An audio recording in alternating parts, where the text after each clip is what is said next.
L'anticipation est un concept très important vu qu'elle fait partie des 12 principes de base de l'animation. C'est une pause qui va précéder et préparer le spectateur à une action.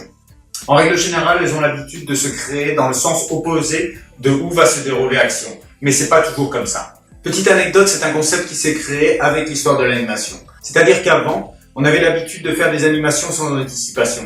Et les spectateurs n'arrivaient pas très bien à lire les mouvements et à comprendre ce qui était en train de se passer. Voilà pourquoi a été créé le concept d'anticipation. Pour préparer le spectateur afin de lui dire « Voilà, mon personnage va faire telle chose, tel mouvement ». C'est un concept aussi très important au point de vue biomécanique. Si par exemple vous prenez le cas d'un personnage qui va sauter, vous avez besoin d'emmener son poids vers le bas afin qu'il puisse ensuite l'élever. Comme je vous expliquais, l'anticipation vous servit à annoncer ce que va faire le personnage. Mais aussi on peut jouer sur le fait que le personnage n'ait pas d'anticipation. Cela va faire en sorte que le spectateur va être surpris d'une situation qu'il s'attendait absolument pas. Par exemple, souvenez-vous du coup de poing que donne Hulk à Thor dans le film des Avengers. Il y a très peu d'anticipation dans ce mouvement. Et ça fait en sorte qu'on s'y attend pas du tout et ça nous fait excessivement rire. En règle générale, on travaille les anticipations aussi dans la phase de blocking.